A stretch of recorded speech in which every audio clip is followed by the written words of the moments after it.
Hello, I'm Donna Van Hooser, and welcome to Mosaic Arts Online. In this course, you will learn how to create this Mexican Smalti Milagro, from transferring and cutting your shape, to cutting and gluing the Mexican Smalti, and finally, grouting and cleaning your piece. Milagro means miracle, and traditionally in Mexico and other Latin American countries, small metal charms called milagros were used. They were pinned to statues and crosses and used for healing purposes as votive offerings.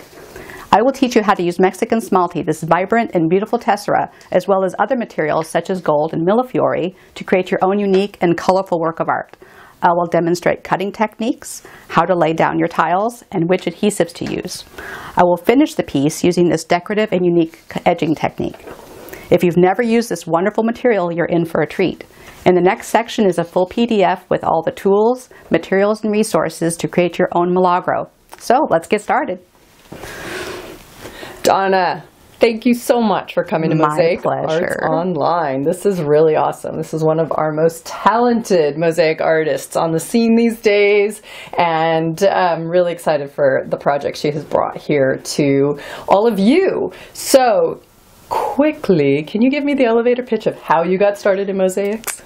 About, I want to say 1991. Oh my God, we were children. Yeah, well, thank you. I went to St. Louis, and if anyone has never been to St. Louis, there is a cathedral there. It's now a basilica. It was upgraded since I was there last. Huge collection of mosaics. Wow. And I remember looking up them and thinking, I need to try this. And yeah, basilica. Just, I got to dive right in. It was gold, and it was, I think it's the largest collection of mosaics in North America or something.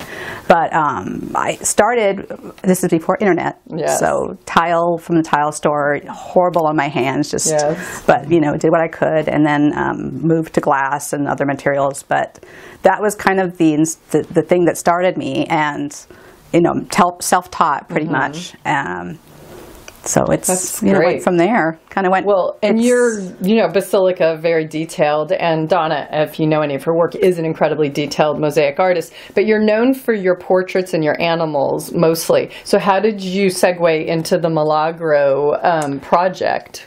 Well, doing a lot of portraits, I'm limited in color, and I love working with color, but the portraits, you know, you have browns, you have, so this kind of gave me an opportunity to work with a material I wasn't as familiar with until I started working with it, and colors that I was unable to use unless I, you know, work them into backgrounds and stuff. So it was very freeing for me to start playing with color again and texture. Yeah. And after many trips to Santa Fe and that area, I loved collecting little Milagros, and I just thought, oh, I got to incorporate these somehow into some mosaic work. And a little bit more about the Mexican Smalti. This is one of my favorite materials and tessera to work with, but why did you go there versus there is other ways to create color? What made you go to the Mexican Smalti as your choice? I love the texture of it. I love that it's not flat color. There's some beautiful texture and color within each piece, and I love the variety. So if I look at a color, there's just not one flat color in that color. There's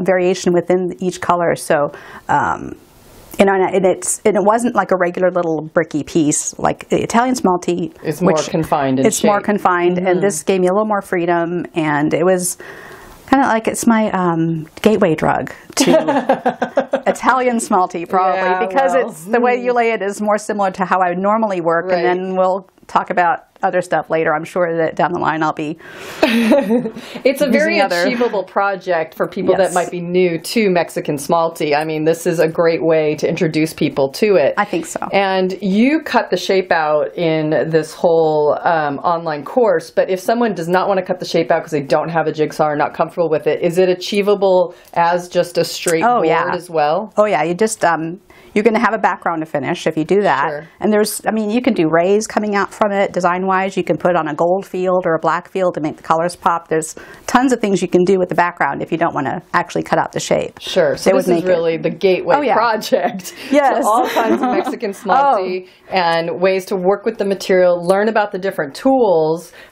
Gold is involved, millefiori, really simple adhesive, very achievable, and really excited you came to Mosaic Arts Online to show us. Thank you. I was happy to be here. Yay! One more happy teacher.